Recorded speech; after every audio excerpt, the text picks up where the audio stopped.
जी बेटे, हमने अपनी पिछली क्लास में ग्रेविटेशनल पोटेंशियल एनर्जी के बारे में पढ़ा था, ठीक है ना। ग्रेविटेशनल पोटेंशियल एनर्जी और change in gravitational potential energy एक ही बात है। चेंज का मतलब पोटेंशियल एनर्जी में बदलाव, तो ग्रेविटेशनल पोटेंशियल एनर्जी भी एक्चुअल में बदलाव है। कहाँ से कहाँ तक? इनफाइनाइट डिस्टेंस से फाइनाइट डिस्टेंस तक। और चेंज की जब हम बात करेंगे तो दोनों ही डिस्टेंस फाइनाइट पर हैं। यहाँ तक क्लियर है? कोई दिक्कत? अब इसमें न्यूमेरिकल अगर आता है तो इस फार्मूले पर बेस भी न्यूमेरिकल आ सकता है और इस फार्मूले पर बेस भी आ सकता है। इस फार्मूले पर बेस तो ये आएगा कि दो मास दे दिए होंगे आपको, मान लो 5 किलोग्राम का मास है, एक 10 किलोग्राम का मास है, और दोनों को एक दूसरे से 1 मीटर की दूरी पर रखना है। तो बताइए पोटेंशियल एनर्जी कितनी यूज होगी, यानी how much work is done. Question इस प्रकार से आ सकता है कि 5 kilogram and 10 kilogram masses are to be kept at a distance of 1 metre apart, then how much work done is required. कितना काम करना पड़ेगा, यानी कितनी पोटेंशियल एनर्जी होगी। तो इस फार्मूले से कर लेंगे। जी की वैल्यू पता है 6.67 × 10⁻11। दोनों मास दे दिए, डिस्टेंस दे दिया, नेगेटिव में पोटेंशियल एनर्जी आ जाएगा। कोई दिक्कत? अगर ये करना हो तो इसमें ये बताना पड़ेगा कि भाई एक मास है 10 किलोग्राम का, दूसरा मास है मान लीजिए 2 ग्राम का। एक में किलोग्राम दे दिया, एक में ग्राम दे दिया, तो ग्राम वाले को किलोग्राम बना लेना। और फिर बोलेंगे कि उस छोटे वाले मास को 3 मीटर से 2 मीटर पे लेके आना है। पहले वो 3 मीटर दूरी पर था, बाद में 2 मीटर दूरी पर है, तो R1 को 3 रख देंगे, R2 को 2 रख देंगे। जी आपको दिया हुआ है, दोनों मास दिए में गुणा कर देना, आंसर आ जाएगा। ये चेंज इन पोटेंशियल एनर्जी आ जाएगा। क्लियर हुआ? Yes sir. और किस किस टाइप के क्वेश्चन से यहाँ बात कर सकते हैं? जैसे मान लीजिए आपको ऐसा अभी पूछा जा सकता है कि ये सपोज करते हैं कि इक्विलेटरल ट्रायंगल है। इस इक्विलेटरल ट्रायंगल में एक मास यहाँ रख दिया, एक मास यहाँ रख दिया, एक मास यहाँ रख दिया, तीनों मास बराबर वैल्यू के रख देते हैं हम। क्लियर हुई बात? ये कह रहे हैं कि अगर ये इक्विलेटरल ट्रायंगल के तीनों वर्टिसेस के ऊपर इक्वल वैल्यू के मास रखें तो बताइए how much work is done. या तो वर्क डन पूछेंगे या पूछेंगे calculate the energy of the system, potential energy calculate करो सिस्टम की। दोनों एक ही बात है। क्या फार्मूला लगेगा बेटे? पहले कोई भी दो की बात कर लेंगे। कोई भी दो के लिए क्या होगा? -GMM डिवाइडेड बाय L², अगर इसकी साइड को हम L मान लें। क्लियर होगी बेटा बात? अब ये इन दोनों के बीच की बात होगी, पहला और दूसरा। अब इन दोनों के बीच की बात कर लें तब भी इतना ही पोटेंशियल एनर्जी होगा, और फिर इन दोनों की बात करेंगे तब भी इतनी पोटेंशियल एनर्जी होगी। तो अगर 3 बॉडी हैं, 1 2 3 नंबर, तो उनके 3 पेयर बनेंगे ना, 1 और 2, 2 और 3, 1 और 3, 3 पेयर बनेंगे। तीनों बराबर वैल्यू के हैं तो गुणा में 3 इतना वर्क डन करना पड़ेगा, या इतनी पोटेंशियल एनर्जी है। कोई समस्या आई किसी बच्चे को? ठीक है जी। इसी से मिलते जुलते कई सारे क्वेश्चन हो सकते हैं।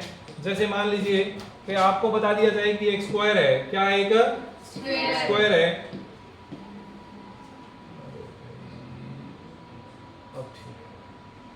एक स्क्वायर ले लिया हमने। इस स्क्वायर के चारों वर्टिसेस के ऊपर कुछ मास रख दीजिए। मान लेते हैं कि चारों मास बराबर वैल्यू के हैं, और बोलेंगे कि पोटेंशियल एनर्जी कैलकुलेट करो। तो सिंपल बात है, हम एक को M1 M2 M3 M4 बोलें तो पहले और दूसरे के बीच की पोटेंशियल एनर्जी कितनी होगी? -GM1 M2 divided by R12। एक और दो के बीच की दूरी है R12, और दूसरे और तीसरे में -G, पहले M1 का तीसरे से बना लो, M1 M3 divided by R13। फिर पहले और चौथे का क्या कॉम्बिनेशन बनेगा? -G M1 M4 divided by R14। पहले का तीनों के साथ पेयर बन गया। फिर दूसरे का -G M2 का 1 के साथ बना हुआ है तो सीधा 3 के साथ बनेगा, M2 M3 divided by R23। फिर 2 का किसके साथ बनेगा? 4 के साथ, -G M2 M4 divided by R24। फिर तीसरे का -G M3 M4 divided by R34। बोलो बेटे बात समझ आई क्या नहीं है? तो ये क्या हो गया हमारे पास? Potential energy. Total potential energy आ गई बेटे। इस पूरे चारों मास को बनाने में इतना काम हमें करना पड़ेगा, वर्क डन करना पड़ेगा। ठीक है जी। अब क्या है, चारों मास तो बराबर है, M1 M2 M3 M4 सभी की वैल्यू M है ना। तो M × M क्या हो गया? M²। सब में M² आ गया। तो क्या यहाँ पर देखो बेटे क्या आ जाएगा? -G और M² क्या आ गया? कॉमन आ गया। क्या आ गया बेटे? कॉमन आ गया। अब हम इसको M1 बोल दें अगर, और इसको क्या बोल दें? M2। और इसे बोल देते हैं M3 और इसे बोल देते हैं M4 और साइड है L। अगर साइड L है तो बेटे डायगोनल की लेंथ कितनी होगी? √2L, पाइथागोरस थ्योरम का यूज करके। तो देखो जी, पहले और दूसरे के बीच की दूरी कितनी है? L, तो अंदर क्या बच जाएगा? 1/L। यहाँ से ये तो R आ गया माइनस का GM², 1/R12 बच गया। R12 की जगह क्या लगा दिया मैंने? L प्लस, क्योंकि माइनस तो बाहर चला गया, अंदर प्लस बचा। R13, 1 और 3 के बीच की दूरी कितनी है बेटे? √2L, तो 1/√2L। क्लियर? प्लस R14 कितना है भाई? 1 और 4 के बीच की दूरी L, तो 1/L। 2, 3 कितना है बेटे? 2 और 3 एक दूसरे से L दूरी पर है, तो 1/L। 2 और 4 कितनी दूरी पर है एक दूसरे से? √2L, तो 1/√2L। और कौन बच गया बेटे? 3 और 4 बच गया, तो ये 3 ये 4 कितनी दूरी है? 1/L। बोलो कोई दिक्कत? जो कॉमन आना था कॉमन ले लिया, सभी दूरी की वैल्यू पुट कर दी, बस। अब हमारा आंसर क्या आ जाएगा? माइनस का GM²। 1/L वाली कितनी टर्म्स हैं? 1, 2, 3, 4, तो ये आ जाएगा बेटे 4 गुना में 1/L। और ये कितनी है? 1 और 1 2, तो ये आ जाएगा बेटे 2 गुना में 1/√2L। ठीक है जी, ये √2 से √2 कट जाएगा, ऊपर क्या बच जाएगा? √2 बच जाएगा। तो क्या आंसर आ गया बच्चों? माइनस का GM², नीचे से L भी हम कॉमन ले लें, अंदर क्या बचा? 4 प्लस √2। तो ये आपके पास क्या आ गया बेटे? टोटल पोटेंशियल एनर्जी आ गया। क्या आ गया? तो अगर ये बोला जाए कि भाई कई सारे मास दे रखे हैं और इस सिस्टम की टोटल पोटेंशियल एनर्जी कैलकुलेट करो, या फिर ये बोला जाए कि इन सभी मास को इस जगह पर रखना है, किया गया वर्क डन कैलकुलेट करो, दोनों तरीके से एक ही बात है। ये फार्मूला लगा देना है, दो मास के बीच में पेयर बना लेने हैं जितनी बॉडी है। अगर 2 ही बॉडी है तो एक ही पेयर बनेगा, 3 बॉडी है तो कितने पेयर बनेंगे? 2 बनेंगे, पहला दूसरा, पहला तीसरा, दूसरा तीसरा, 3 पेयर बनेंगे। अगर 4 बॉडीज होंगी तो पहले का तीनों के साथ, फिर दूसरे का तीसरे चौथे के साथ, फिर तीसरे का चौथे के साथ, इतने पेयर बनेंगे। इस प्रकार से पेयर्स जो है वो बढ़ते जाएंगे। बोलो बेटे, बात समझ आ रही है? इसी क्वेश्चन को इस प्रकार से भी पूछा जा सकता है कि भाई 4 मासेस जो हैं वो एक स्क्वायर के चारों वर्टिसेस पर पड़े हैं, चारों कोनों पर 4 मास पड़े हैं, इनको एक दूसरे से इनफाइनाइट दूर लेकर जाना है, एक दूसरे से इनफाइनाइट दूर लेकर जाना है। Calculate the amount of work done, वो भी इतना ही होता है। जितना वर्क इसे बढ़ाने में किया गया है उतना ही वर्क उसे बिगाड़ने में किया जाएगा। बोलो हाँ या ना बोलो। तो इसे बढ़ाने में हमने जितना वर्क किया है उसके आगे एक माइनस और लगा दो, उतना ही वर्क उसे बिगाड़ने में करेंगे। तो अगर इसी क्वेश्चन को, सेम इसी क्वेश्चन को ये पूछ लिया जाए कि ये जो स्क्वायर है इससे चारों मास को इनफाइनाइट दूर लेकर जाना है तो कितना वर्क डन करेंगे, तो माइनस की जगह प्लस आ जाएगा, माइनस की जगह क्या आ जाएगा बेटे? बाकी आंसर यही रहेगा। बोलो यहाँ पर कोई प्रॉब्लम है तो बताइए। तो ये हमारे पास था बेटे ग्रेविटेशनल पोटेंशियल एनर्जी। इससे रिलेटेड एग्जांपल 7.3 एनसीईआरटी में दे रखा है, आप बच्चे यहाँ पर करके देख लेना, बड़ा इजी है और मेरे ख्याल से ऐसा ही है जो अभी हमने किया है। अब हम अगले टॉपिक की तरफ बढ़ते हैं बेटे। अगला टॉपिक है हमारा एस्केप स्पीड। अगला टॉपिक क्या है? Escape speed. अब एस्केप स्पीड क्या है भाई, ध्यान देना। नंबर 1 बात तो एस्केप स्पीड को हम VE से शो करते हैं। किससे शो करते हैं बेटे? VE। ठीक है, अब ये क्या कह रहा है एस्केप स्पीड? एस्केप मतलब भागना, तो भागने की स्पीड। अगर मान लीजिए आप बच्चों को भी मैं बोलूं कि बेटे छुट्टी है, तो आपकी जो स्पीड होगी उसे एस्केप स्पीड बोलेंगे। यानी इस स्कूल के प्रेमाइसेस से बाहर ले जाने में जो स्पीड आपकी मदद करेगी that is your escape speed.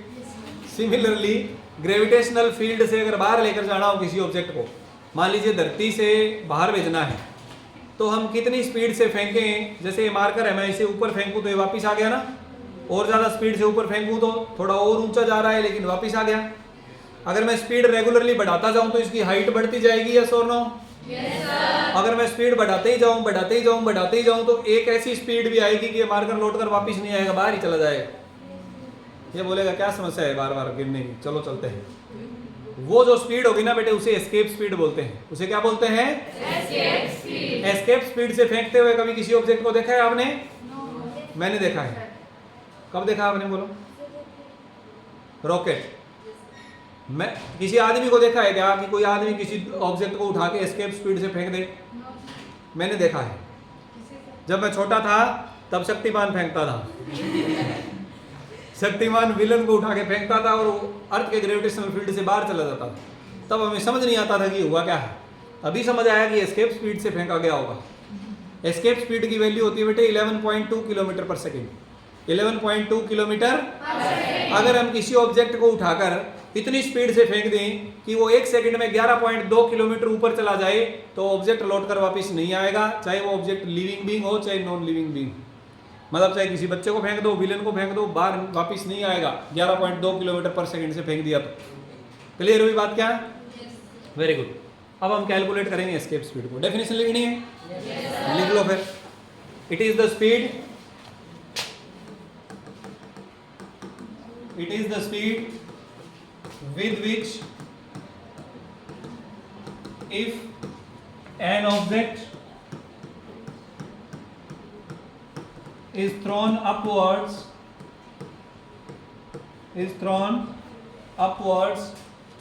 then it will go outside from gravitational field, outside from gravitational field. तो ग्रेविटेशनल फील्ड से बाहर भेजने के लिए किसी ऑब्जेक्ट को कितनी स्पीड से फेंकें, उस रिक्वायर्ड स्पीड को एस्केप स्पीड का नाम दिया गया है। बोलो बच्चों, कोई दिक्कत है किसी बच्चे को? ठीक है बेटे। अब हम अर्थ के लिए एस्केप स्पीड को कैलकुलेट करेंगे। अर्थ से फेंकने का, ये तो कहीं से भी फेंको, चंद्रमा पर अलग अमाउंट होगा एस्केप स्पीड का, सन से फेंकेंगे तो अलग होगा, किसी और प्लेनेट से फेंकेंगे तो अलग स्पीड होगा। It will depend upon how much gravitational force, ये कितने फोर्स से अट्रैक्ट कर रहा है, और ग्रेविटेशनल फोर्स बॉडी के मास पर डिपेंड करता है। ठीक है, तो अर्थ का मास अलग है, मून का अलग है, दूसरे प्लैनेट्स का अलग है, तो सबसे अलग अलग एस्केप स्पीड होगी। क्लियर? अपन अर्थ की बात करते हैं। अब मान लेते हैं कि ये है हमारे पास हमारी ब्यूटीफुल अर्थ। क्या है हमारी ब्यूटीफुल अर्थ? हमने इसे ब्यूटीफुल रहने तो नहीं दिया है, लेकिन ये वैसे ब्यूटीफुल ही होते हैं। ठीक है, अब यहाँ से हमने एक ऑब्जेक्ट को यहाँ से फेंकना है बेटे, अर्थ सरफेस से। मान लीजिए कि हम अभी यहाँ पे उत्तर भारत में हरियाणा में सिरसा जिले के जमाल गांव में है क्या? yes, वैसे हमने ये लोकेशन ग्लोब पर गलत बना रखी है, यहाँ कहीं बनेगी इस जगह पर। हमारा जो इंडिया है वो नॉर्दर्न हेमिस्फीयर में है, नॉर्दर्न हेमिस्फीयर में भी इस साइड में है। ठीक है ना? तो फिर उसके भी उत्तर के अंदर हम रहते हैं हरियाणा में, तो फिर इस प्रकार से आपको लोकेशन पता होनी चाहिए, पर अपने को इधर से सपोज कर लेते हैं। क्लियर होगी बात? क्योंकि ये वाली जो लोकेशन है वो भी हरियाणा की लोकेशन हो सकती है, अर्थ घूमती रहती है ना। क्लियर हुआ? तो ये हमने क्या मान लिया, लोकेशन जहां से हमने बॉडी को फेंकना है। तो बेटे यहाँ पर बॉडी की पोटेंशियल एनर्जी कितनी होगी जरा मुझे बता दो। माइनस का जी अर्थ का मास, बॉडी का मास डिवाइडेड बाय अर्थ का रेडियस। बोलो हाँ या ना? Yes sir. कोई दिक्कत है? No sir. और बॉडी की काइनेटिक एनर्जी भी बता दो जरा, यहाँ पर कितनी होगी? काइनेटिक एनर्जी जितनी स्पीड से फेंका गया है, हमने एस्केप स्पीड से फेंका है ना बॉडी को, तो स्पीड v की जगह v e लिख दिया हमने। क्या लिख दिया? v की जगह v। और काइनेटिक एनर्जी का फार्मूला होता है हाफ mv²। तो बॉडी की पोटेंशियल एनर्जी इतनी है, काइनेटिक एनर्जी इतनी है। कोई दिक्कत? अब ये जो एनर्जी है इन दोनों को जोड़ देंगे तो टोटल एनर्जी आ जाएगी ना बॉडी की। तो बॉडी की टोटल एनर्जी अर्थ सरफेस पर कितनी है? टोटल एनर्जी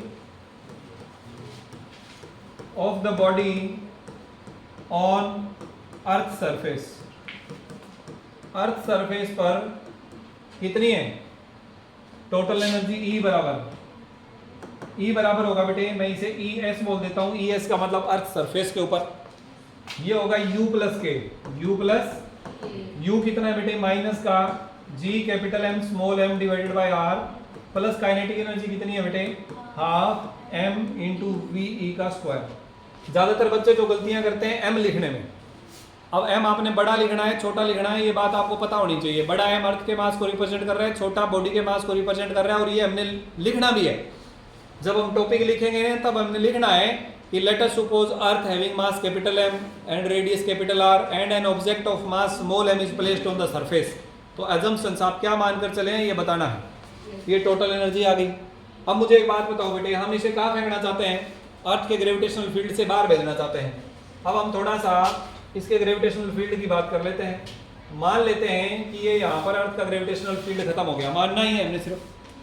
तो जब आप यहां पर पहुंचेंगे इस जगह पर अर्थ के ग्रेविटेशनल फील्ड से बाहर, तो बताइए पोटेंशियल एनर्जी कितनी होगी? जीरो। इनफाइनाइट दूर चले गए ना, पोटेंशियल एनर्जी इन्फिनिटी पर कितनी होती है? जीरो। और हम ये भी मान लेते हैं कि भाई हमें सिर्फ यहाँ पहुंचाना है बॉडी को, वहां पहुंचने के बाद बॉडी भले ही रुक जाए, आगे भले ही ना जाए, बस वापिस नहीं आए, तो इसका मतलब यहाँ जाके अगर बॉडी रुक गई तो उसकी स्पीड कितनी हो गई? जीरो। अगर स्पीड जीरो हो गई तो उसकी काइनेटिक एनर्जी भी कितनी हो गई? जीरो। इसका मतलब जैसे ही बॉडी अर्थ के ग्रेविटेशनल फील्ड से बाहर जाएगी, एक बात ध्यान में रखना, अगर बॉडी को एग्जैक्टली एस्केप स्पीड से फेंका जाएगा, एग्जैक्ट एस्केप स्पीड से, तो वो बाहर जाके रुक जाएगी। उससे थोड़ा ज्यादा से फेंका जाएगा तो बाहर जाके कुछ वेलोसिटी से चलती रहेगी और स्ट्रेट लाइन में फिर उसी वेलोसिटी से चली जाएगी बाहर। और अगर उससे कम वेलोसिटी रख दी गई तो वो वापस लौट के अर्थ पर आ जाएगी। 3 बातें हैं, ठीक। अब हम ये मानकर चले हैं कि हमने बॉडी को एग्जैक्टली एस्केप स्पीड से फेंका है, क्योंकि हमें वही कैलकुलेट करना है। तो हमने एस्केप स्पीड से फेंका है तो बॉडी बाहर जाके रुक जाएगी ना। अगर रुक जाएगी तो काइनेटिक एनर्जी कितनी होगी? जीरो। और इनफाइनाइट पर है तो पोटेंशियल एनर्जी कितनी होगी? जीरो। तो बताओ टोटल एनर्जी कितनी होगी? जीरो। जी, तो टोटल एनर्जी बराबर होता है बेटे काइनेटिक प्लस पोटेंशियल, तो ये भी क्या हो जाएगी? जीरो। जीरो। ये अर्थ के बाहर की बात कर ली हमने, अर्थ के ग्रेविटेशनल फील्ड से बाहर की बात कर ली। हाँ जी, तो ई इन्फिनिटी क्या होगा बेटे? Total energy of the body at infinite distance या outside of the gravitational field.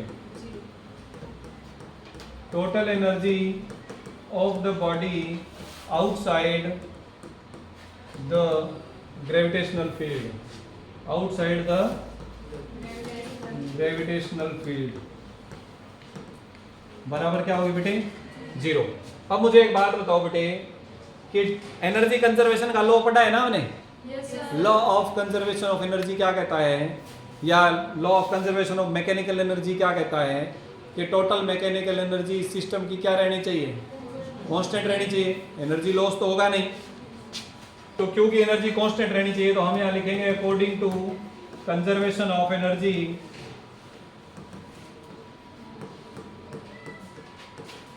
Energy surface पर बराबर होनी चाहिए एनर्जी इनफाइनाइट लोकेशन पर। क्लियर? तो दोनों एनर्जी को बराबर रख देते हैं, तो माइनस का G capital M small m by r plus half of m V E square बराबर क्या आ गया बेटे? जीरो के बराबर आ गया। अगर ये जीरो के बराबर आ गया तो ये नेगेटिव साइड वाला दूसरी तरफ ले जाओ, इधर बच गया half M V E square बराबर, इधर आके ये वाला प्लस हो गया। यस और नो? स्मॉल एम से स्मॉल एम बॉडी का मास क्या हो गया? कैंसिल। तो एस्केप स्पीड का स्क्वायर क्या आ गया बेटे? ये 2 इधर ले आओ, 2gm divided by r। Escape speed क्या आ गया? एस्केप स्पीड का स्क्वायर आ गया, तो यहाँ से एस्केप स्पीड क्या आ जाएगा बेटे? Under root 2gm divided by r। ये फार्मूला आ गया बेटे एस्केप स्पीड का। ये किसका फार्मूला आ गया? Escape speed. बोलो कोई दिक्कत किसी बच्चे को? No sir. पक्की बात है ना? Yes sir. अगर मान लीजिए आप g की वैल्यू पुट कर दें, आपको पता है कितनी होती है, अर्थ का मास पुट कर दें 6 × 10⁻24 किलो, 2 मिनट सर, 6 × 10⁻24 किलोग्राम ये अर्थ का मास है। अर्थ का रेडियस 6400 किलोमीटर। जब ये सारी वैल्यूज हम यहाँ पुट करेंगे तो आपको मिल जाएगा एस्केप स्पीड की वैल्यू 11.2 किलोमीटर पर सेकेंड। कितना मिल जाएगा बच्चों? 11.2 किलोमीटर पर सेकेंड। कोई दिक्कत? No sir. अब आप से पहले ये भी जानते हैं कि एस्केप स्पीड बराबर होता है, ये तो चलो हमने अभी निकाला है, इसको अगर हम r से मल्टीप्लाई r से डिवाइड कर दें तो कोई भी दिक्कत नहीं है ना? No sir. मैथमेटिक्स नाम का सब्जेक्ट हमें ये पावर देता है ना, भी ऊपर नीचे एक ही चीज से गुणा कर सकते हैं। अब ये r और r नीचे मिलके क्या बन गया बेटे? r स्क्वायर, और इधर क्या रह गया? मल्टीप्लाई वाला r। ये वाला चीज क्या बन गया बेटे ब्रैकेट में? कौन से वाला जी? एक्सेलरेशन ड्यू टू ग्रेविटी वाला छोटा जी। अर्थ सरफेस पर स्मॉल जी का फार्मूला यही होता है ना? Yes sir. लो जी, फिर आपके पास एस्केप स्पीड का एक फार्मूला और आ गया। क्या फार्मूला आया? √2gr under root 2gr। यहाँ पर g acceleration due to gravity on earth surface. Clear? या फिर आप इसी फार्मूले को क्या लिख सकते हो, अभी अभी हमने लिखा ही था, √2 कैपिटल gm बाय r। ये दोनों ही एस्केप स्पीड के फार्मूले हैं, और इन दोनों फार्मूलों में आप अलग अलग क्वांटिटीज की वैल्यू रखेंगे, आपको सेम वैल्यू मिल जाएगी। यहाँ पर g की वैल्यू 9.8 और अर्थ के रेडियस की वैल्यू पुट करने पर एस्केप स्पीड सेम आ जाएगा, and the answer will be 11.2 kilometre पर सेकेंड। बोलो कोई दिक्कत है किसी बच्चे को? इसे बोलते हैं बेटे एस्केप स्पीड। क्या बोलते हैं? Escape speed. पक्की बात है ना? Yes sir. नहीं समझ आया हो तो पूछ लो। आ गया? Yes sir. अगर हम ऑब्जेक्ट बदल दें, अर्थ की जगह मून ले लें, तो फिर यही फार्मूला होगा कि अलग हो जाएगा फार्मूला? अलग होगा। यही होगा, वैल्यू अलग होगी सिर्फ। जी की जगह मून का जी ले लेंगे, आर की जगह मून का आर ले लेंगे। ये रेडियस अर्थ का है, उसकी जगह मून का ले लीजिए। एक्सेलरेशन ड्यू टू ग्रेविटी यहाँ का है, वो वहाँ मून का ले लीजिए। इधर बात करेंगे तो कैपिटल जी बदलेगा कि नहीं बदलेगा? नहीं बदलेगा। Capital G gravitational constant universal है। आप मून पर, सन पर, अर्थ पर, मरकरी, मार्स, वीनस कहीं मर्जी जाओ, ये इट विल नॉट चेंज। तो कैपिटल जी नहीं बदलेगा, लेकिन मास बदल जाएगा। जैसे मान लो अगर आप सन से बात करो, वैसे सन की बात नहीं करनी चाहिए क्योंकि वहाँ कोई जा तो सकता नहीं है, लेकिन फिर भी अगर हम उसे सिर्फ ऑब्जेक्ट मान लें, उसके सिर्फ ग्रेविटेशन की बात करें, तो उसका मास 2 × 10⁻30 है सन का, और उसका रेडियस अगर हम पुट कर दें तो वहाँ से एस्केप स्पीड अलग मिलेगा हमें। मून के लिए मून का मास और मून का रेडियस पुट करेंगे तो एस्केप स्पीड अलग मिलेगा हमें। मार्स की बात करेंगे तो अलग मिलेगा, जुपिटर की बात करेंगे तो अलग मिलेगा। बोलो हाँ या ना? तो ये जो एस्केप स्पीड है, ये कहाँ से कैलकुलेट करी है हमने? अर्थ सरफेस से। कहाँ से कैलकुलेट करी है बच्चों? अर्थ सरफेस से। ठीक है।